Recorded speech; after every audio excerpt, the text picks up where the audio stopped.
Nous partons à présent à Deauville, au Festival du film américain, avec un événement hier soir pour le début de ce festival, la diffusion en avant-première mondiale du nouveau film de Woody Allen. Film qui fait polémique puisqu'il ne sort pas aux États-Unis en raison des accusations d'agression sexuelle par sa fille adoptive. En revanche, on pourra voir Un jour de pluie à New York, c'est son nom, sur les écrans français le 18 septembre prochain. Et forcément, Bernard, vous avez envie de savoir de quoi ça parle et ce que vaut ce dernier Woody Allen.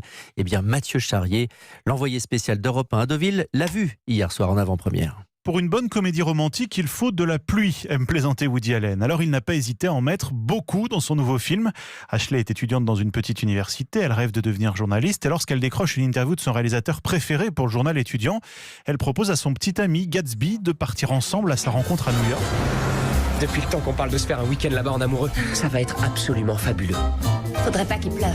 Sauf qu'il va pleuvoir. Lui, sorte de dandy, va donc écumer les clubs de jazz et les musées, alors qu'elle vit son rêve éveillé. Ils vont croiser une escort girl, un acteur, une mère un peu bizarre, tout ça donc sous la pluie. L'occasion aussi pour Woody Allen de parler d'un New York aujourd'hui disparu.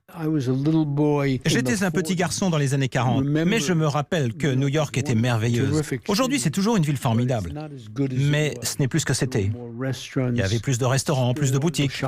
Aujourd'hui, elles sont vides car les gens achètent en ligne. Vous aviez ces gros taxis jaunes qui sont remplacés par des Uber. New York n'est plus la même. Et sans être un élément majeur de la filmographie de Woody Allen, Un jour de pluie à New York est une comédie romantique sympathique, rythmée, avec des personnages toujours pittoresques, comme Woody Allen nous y a habitués. Les fans y trouveront leur compte, ses détracteurs passeront leur chemin. Au Festival du cinéma américain de Deauville, Mathieu Charrier.